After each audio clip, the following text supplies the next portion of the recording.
In this video, we're going to take a look at both Carnage at Devil's Run and the Shoppe expansions for Thunder Road Vendetta. So Carnage at Devil's Run comes with all of this stuff here. One of the big things it gives you is 5 new boards. Yes, these are double-sided boards, so 5 new boards on there is literally kind of doubling what you had.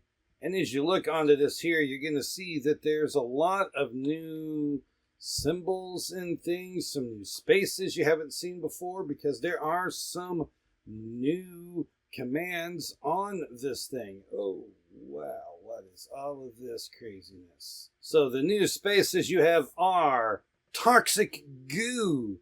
A vehicle hits the toxic goo, their movement stops. They don't take any damage. They're just done. We have desert glass. Yes, because it's been nuked and some of the desert has been turned into glass. When a road vehicle enters a desert glass space, it immediately moves one more space in the direction that it was moving. So you just move that additional space. That doesn't cost you. That's just part of it, and it'll be the direction that you are moving. So if you were here and you go to there, you go to that spot. If you were here and you go into that, then you go there. And you can see that would be problematic for some spaces such as that one. Because if you were to go to there, it would slide you forward one, and uh-oh. And you also don't want to be on this hazard token and get kicked that way, because then you'd be there, and then you'd be there, and end up sliding off the board.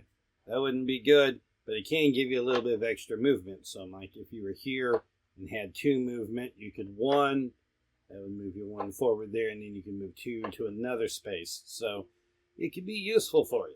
The next is a ramp. You can only move onto a ramp directly from the space behind it. If you come in at an angle, you get eliminated. So don't get eliminated. Well, when you go onto a ramp, you then roll the stunt die. That says 4, so I would move 4 spaces. 1, 2, 3, 4, and it's just like you jumped all over this. I ignored this hazard. I ignored that ramp because I just flew over them and I landed right there. We have the salt flats. If you move onto a salt flat, you can use the road die at that point, at the end of your turn, whether you stay on the road or salt flat spaces or not. So it just lets you use the road die more if you end up on the salt flat, which can be kind of nice. And lastly, you've got fire! Fire! If you enter a fire space, your car gets, boom, on fire.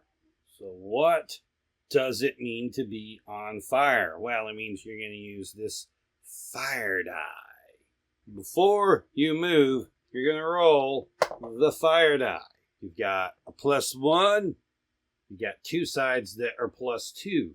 If you get one of those when you're on fire, your car adds 1 or 2 move to the end of its movement. Wow, that doesn't sound too bad there. It lets you move more. You got 2 sides, which the flame goes out. When your flame goes out, you take it, and boom, your flame is gone. You're no longer on fire. Well, that doesn't sound too bad. Well, that's just 5 sides. What's on the 6th side? The 6th side is this thing. This flaming skull of death. What does the flaming skull of death mean? It means your vehicle is eliminated. When you catch on fire, every time you move, there is now a 1 in 6 chance of elimination. Now, to go along with these, we have some new road hazard tokens here. We have some here that will seem very obvious here. We have a desert glass, which will just shoot you 1 space in the direction that you are moving, just like it was a glass space. A ramp. Hopefully you hit that straight on, because if you hit it at an angle, that's the trouble. And fire. And you have this thing here. And is this, you just fell into An unmovable space? Well, kind of.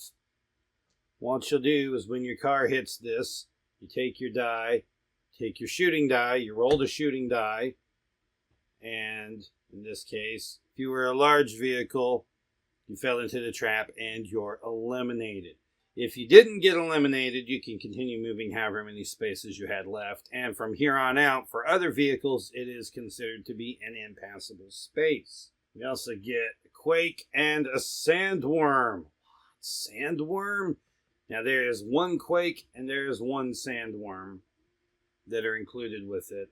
There's quite a few of these, but only one each of these. A quake, you would take the direction die, you roll it, and now everybody in the game will move one space that direction. So that's pretty simple. The sandworm. The sandworm gets whatever vehicle is the furthest back. Whoever is the furthest back. If there's a tie, it gets all of them that are tied.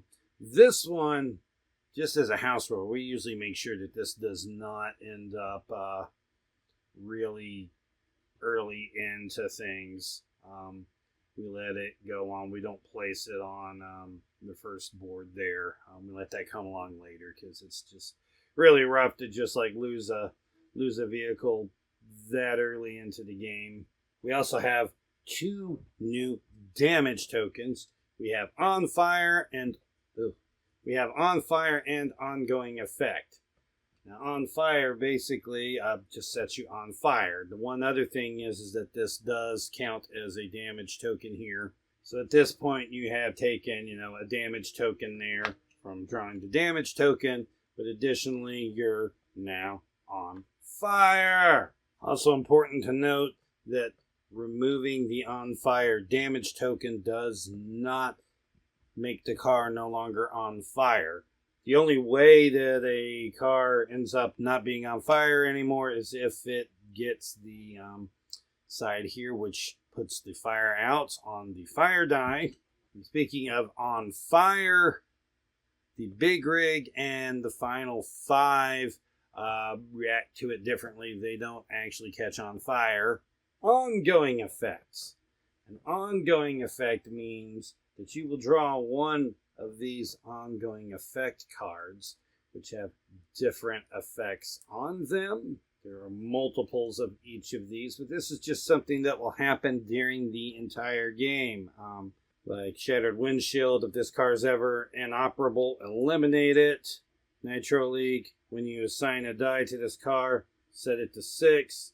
If this car is ever involved in the slam, eliminate it. Loose wiring, before this car moves, roll the direction die and move that car one space in that direction.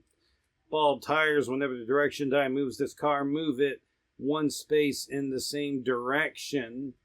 Transmission failure, before this car moves, set its movement die to 3. It cannot gain additional moves. Faulty airbag, if this car enters a space with a face down hazard token, eliminate it. Do not flip the hazard token. You see that these are all pretty bad. And the ongoing effect stays in play until the ongoing effect damage token is removed. And really that is all that's going on here with Carnage at Devil's Run. Basically adds to the fun of the game, having a lot more to do there. So it's a pretty simple expansion, pretty easy to explain, but does a lot for the game. So now we're going to take a look at the Chop Shop expansion.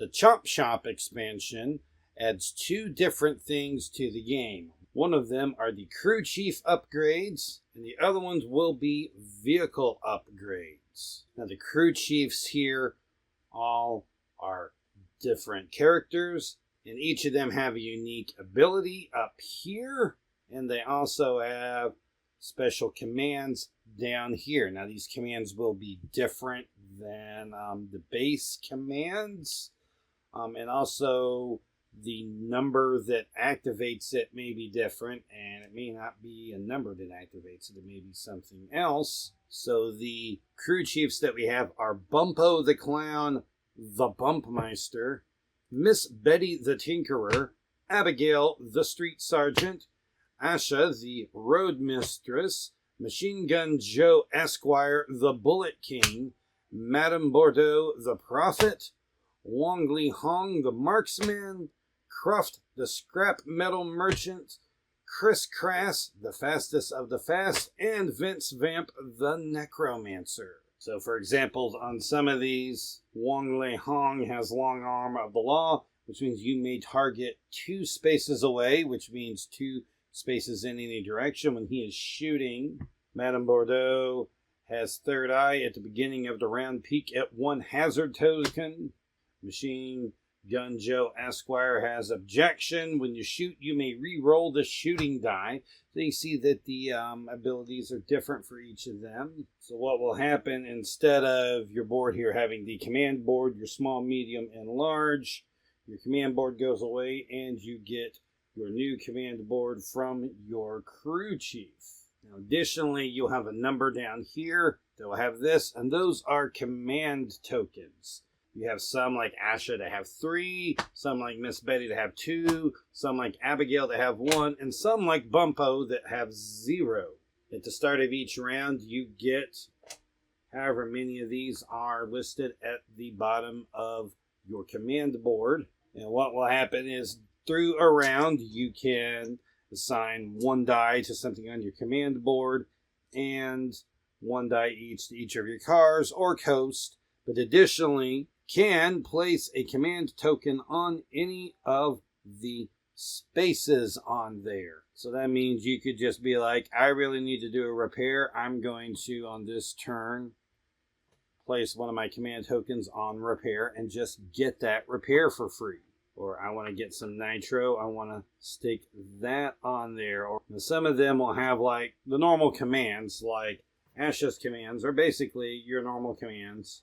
Repair, nitro, drift, and airstrike. But you have some, such as this here, that will have a unique ability on here. Such as this guy doesn't have a repair, but the way he does a repair is a pain transfer where he moves a face-down damage token from one of your cars to another. You have Chris Crass, who instead of having drift has need for speed. Change the value of all your unassigned dice to this dice's value. And some will have things like Miss Betty that has Tinker, discard an upgrade from one of your cars, draw a new upgrade for that car.